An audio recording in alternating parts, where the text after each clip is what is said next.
오늘 여러분들과 함께 얘기를 나눌 이 에스라 10장의 그 말씀은 여러분들은 어떻게 느끼셨는지 참 궁금합니다.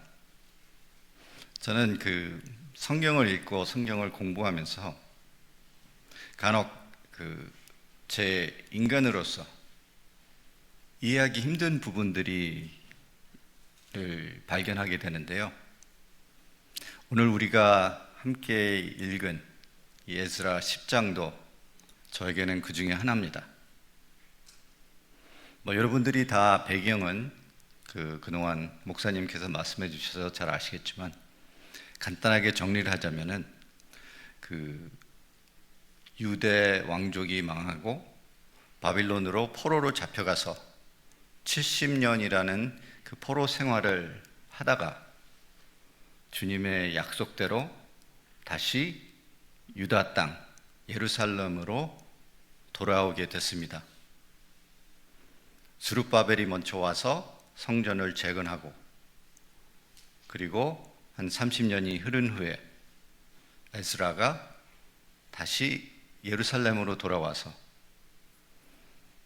성전뿐만 아니라 하나님을 제대로 따르고 하나님이 기쁘게 받아주실 수 있는 제사를 다시 세우기 위해서, 그러니까 다시 포로로서 고향으로 돌아온 이스라엘 백성들에게 영적인 재활을 하기 위해서 불러진 사람입니다. 그 상황에서 왔는데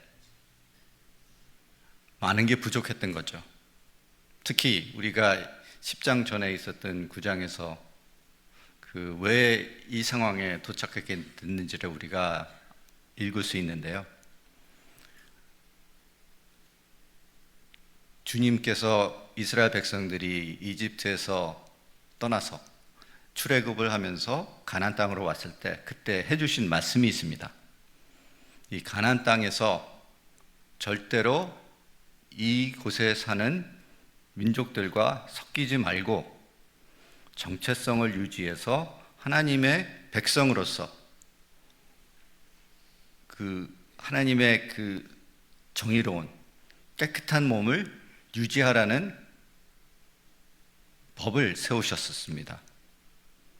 근데 에스라가 이 땅에 돌아온 하나님의 은혜에 더 감동하고 하나님의 사랑을 기억해야 될 사람들이 이 땅에 와보니까 특히 돌아온 유다 백성의 지도자들, 방백들과 레위 사람들과 제사장사들 사이에 그 하나님의 말씀을 거역하고 예루살렘 근방에 있던 사람들과 결혼을 한 것을 발견하게 됐죠. 그래서 9장에서 그 유명한 에스라의 회개 기도가 있었고 그 기도를 통해서 하나님께 어떻게 해야 될지를 간구하고 있습니다. 그 모습에 옆에 있던 이 이스라엘 백성들이 감동을 받고 함께 울면서 함께 기도에 동참하고 하나님의 뜻이 무엇인지를 찾고 있는 그런 상황이죠. 근데 제가 그 부분이 힘들다는 건 아니고요. 제가 인간적으로 우리가 방금 읽은 10장 1절 8절에서 힘든 부분은 이 죄를 우리가 어떻게 극복하느냐에 대한 대답이 힘든 겁니다. 여러분이 보시면 아시겠지만 3절 4절에서 우리가 이 죄성에서 어떻게 벗어나야 되는지 대답이 있습니다. 2장에서 나오는데요. 엘롬 자손 중 에이엘의 아들 스가냐가 에스라에게 이르되 우리가 우리 하나님께 범죄하여 이 땅 이방 여자를 맞이하여 아내로 삼았으나 이스라엘에게 아직도 소망이 있나니 곧 내 주의 교훈을 따르며 우리 하나님의 명령을 떨며 준행하는 자의 가르침을 따라 이 모든 아내와 그들의 소생을 다 내보내기로 우리 하나님과 언약을 세우고 율법대로 행할 것이라. 이 구절이 저는 힘듭니다. 인간적으로 제가 이 상황을 봤을 때 당연히 하나님의 말씀을 따르지 않고 이방 여자들과 결혼했다는 것 잘못된 거죠. 하지만 하나님께서 말씀하시는 그 회개의 방법은 그 아내와 자식들을 버리라는 겁니다. 제가 아버지로서 또 남편으로서 부인이 있고 딸들이 있습니다. 제 자신을 이 상황에 넣어봤을 때 내 잘못 때문에 내가 사랑하는 아내와 내가 내 삶보다 더 소중히 여기는 자녀를 버릴 수 있을까? 하나님이 진심으로 그런 행동을 나한테 요구하신다면 내가 그 하나님 말씀을, 그 말씀에 내가 순종할 수 있을까? 그 부분이 저에게는 아주 힘든 구절입니다. 이 구절뿐 아니라 여러분들 잘 아시겠지만 이스라엘 백성이 이집트에서 떠나서 이제 가나안 땅에 막 들어가기 전에 여호수아에게 하나님께서 말씀하신 게 있습니다. 이 땅에 있는 민족들이 하나님을 땅을 어지럽혔고 더럽혔기 때문에 모든 민족을 전멸하라고 하셨습니다. 근데 그 지시도 인간적인 관점에서 봤을 때 이해하기 힘든 지시입니다. 전멸하라는 것은 싸울 수 있는 남자들을 죽이라는 게 아니라 여자, 노인, 어린아이들, 동물까지 다 죽이라는 것입니다. 그런 하나님의 말씀을 우리가 어떻게 이해해야 될까요? 제가 아는 그 사람들과 아직 믿음이 없는 사람들, 제 가족도 그 중에 한 분이 소속돼 있지만 항상 제가 하나님을 믿고 하나님을 따르는 사람이라는 것을 알 때 이 구절을 많이들 사용해요. 이런 지시를 하는 신을 어떻게 신이라고 받아들일 수 있고 따를 수 있냐는 그런 도전을 하죠. 여러분들은 어떻게 대답을 하실까요? 여러분들은 에스라와 이 에스라가 돌아온 그 유다 백성들에게 맹세를 맺게 한, 잘못된 결혼을 한 부인과 자녀들을 버리게 하는 그 맹세를 어떻게 생각하십니까? 우리가 성경에서 모든 것을 다 이해할 수 있으면 너무 좋겠죠. 또 그리고 하나님의 말씀을 이해하기 위해서 우리는 많은 공부를 합니다. 근데 우리가 기억해야 되는 것은 여러분, 이 성경은 하나님의 말씀이 담겨 있습니다. 하나님의 뜻이 담겨 있습니다. 하지만 우리가 인간으로서 우리의 부족한 마음으로 하나님의 뜻을 다 이해할 수는 없습니다. 그래서 제가 이 구절을 읽어보면서 받아들이기 힘든 하나님의 말씀, 죄에 대해서는 이해하고 죄의 회개가 필요한 것도 이해하지만 이 하나님이 말씀하시는 죄에서 벗어날 수 있는 내 회개의 행동이 너무나도 무거운 이 상황을 인간적인 관점에서는 고민해보고 생각해보고 이해해보려고 하지만 쉽지가 않더라고요. 네, 여러분, 우리가 노력해야 되는 것은 인간적인 관점에서 하나님의 말씀을 생각하기보다, 그리고 이런 힘든 구절들이 우리에게 말씀해 주시는 교훈은 우리가 좀 더 하나님의 마음에 가까워지면서 하나님의 관점에서 이 문제를 봐야 된다는 생각을 하게 합니다. 그럼 다시 역사적인 배경으로 돌아갔을 때, 지금 하나님 관점에서 구원을 한 하나님의 약속에 따라서 소수의, 영어로 하자면 렘넌트, 돌아온 사람들을 구원해 주셨습니다. 그 사람들을 포로 생활에서 지켜주시고 이스라엘 땅으로 다시 돌아오게 하고 성전을 다시 세우고 제사를 다시 지낼 수 있게 만들어 주셨습니다. 그 상황에서 하나님이 제일 소중하게 여기는 게 무엇일까요? 다 이스라엘 백성들입니다. 이스라엘 주님의 백성들을 하나님은 사랑하시고 또 하나님은 소중하게 여기십니다. 근데 그 소중한 자녀들이 또 잘못된 길을 가기 시작했을 때, 그 모습을 발견하셨을 때 하나님의 마음은 얼마나 아프셨을까요? 그래서 하나님 관점에서 우리가 이 문제를 보게 되면은 하나님이 제안하는 그 회개의 방법을, 다는 아닙니다. 저도 인간입니다. 아무리 노력해도 하나님을 완벽하게 이해할 수 없죠. 하지만 조금이라도 하나님의 관점에서 왜 이런 솔루션이 필요했는지에 대해서 조금이나마 이해를 하기 시작하게 됩니다.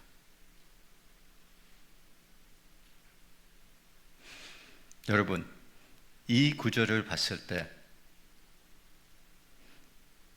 당연히 이 구절의 목적은 저는 제 영혼의 거울이라 생각합니다.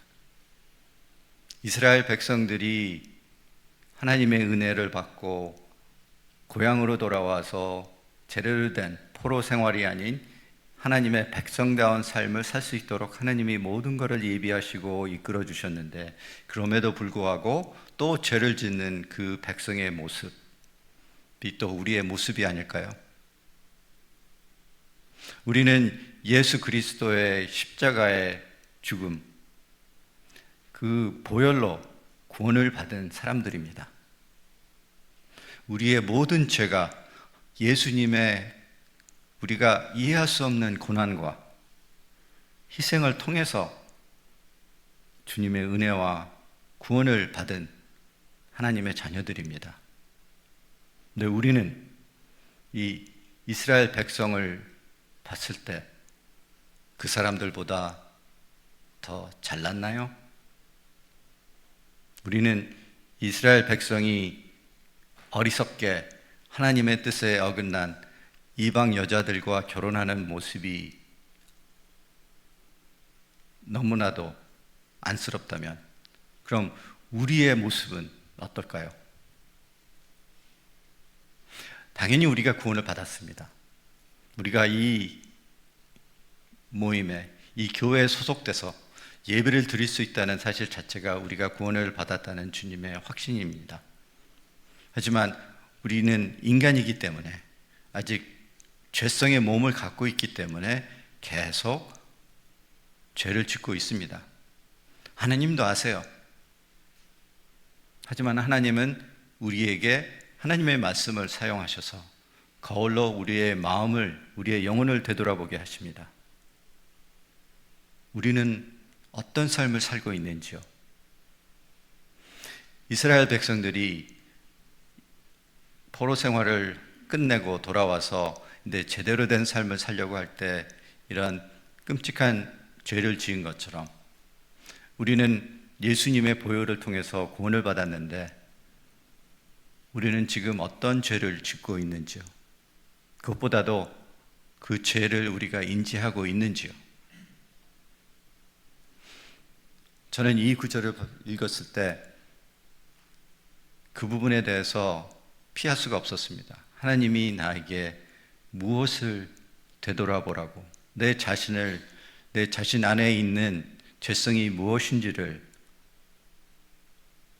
진실된 마음으로 찾고 회개하라고 부르시는 하나님의 말씀으로 저는 받아들였습니다. 근데 이 구절에 여러 교훈이 있겠지만 제 생각에 제일 중요한 교훈 중에 하나는, 회개는 단순히 내 잘못을 인지하고 그거에 대해서 하나님께 이런 행동을 안 하겠습니다로 기도하는 것으로 끝나는 것이 아니라 변화가 있어야 된다는 것입니다. 그래서 힘들지만 잘못된 결혼을 해서 죄를 지었던 사람들은 회개를 하고 회개가 맹세로 이어지면서 아내와 자녀를 버리는 그런 힘든 변화가 요구되는 것입니다. 여러분, 우리가 우리 자신을 되돌아보면서 성경을 우리 영혼의 거울로 사용해서 우리를 자신들을 점검할 때 죄를 발견한다는 것은 당연한 것일 수도 있습니다. 또 그리고 하나님도 그거를 이해를 하시고요. 여기서 저는 힘든 구절이지만 그래도 위로를 받을 수 있는 것은 2장에서 이 부분입니다. 이스라엘에게 아직도 소망이 있나니. 이건 하나님의 말씀입니다. 이스라엘 사람들이 죄를 졌고 하나님의 말씀을 따르지 않았지만 그래도 희망이 있나니, 주님께서는 우리에게도 그 말씀을 하고 계십니다. 우리의 삶에 어떤 죄가 있는지 우리 자신이 더 잘 알 겁니다. 중요한 것은 하나님도 알고 계신다는 것이죠. 하나님은 우리가 자발적으로 그 죄를 인정을 하고 하나님 앞에 나와서 회개를 하고, 그 회개가 단순한 잘못했습니다의 기도가 아니라 우리의 삶에 절대적인 변화를 요구하고 계시는 겁니다. 그래서 이 구절은 힘들지만 우리 영적 성장에, 또 우리가 하나님에게 더 가까워질 때는 필요한 그런 약이라고 생각합니다. 우리가 한국에서 자랄 때 그런 말들이 있죠. 몸에 좋은 약은 쓴 거라고. 어떨 때는 하나님의 말씀도 쓸 때가 있습니다. 항상 꿀같이 단 게 아닙니다. 왜냐하면 하나님은 우리를 사랑하시고 하나님은 우리가 하나님을 따를 수 있는 하나님의 백성 삶에 닮은 그런 자녀들이 되길 원하시거든요. 여러분들 그 사도 바울이 말한 말씀을 잘 아실 겁니다. 고린도전서에서 뭐라고 말씀하셨죠? 우리의 몸은 우리의 것이 아니라 거룩한 성령 하나님이 있는 성전이라고 말씀하셨죠. 그리고 우리는 이 몸을 우리 것이 아니기 때문에 하나님의 거룩한 성령이 있는 곳이기 때문에 거룩하게 유지해야 된다는 말씀을 하셨습니다. 절대로 쉽지 않은 요구죠. 하지만 우리가 하나님의 자녀로 이 하나님이 주신 공동체, 교회의 일원으로 서로를 위로하고 서로를 사랑하면서 서로를 도울 때 가능하다고 저는 믿습니다.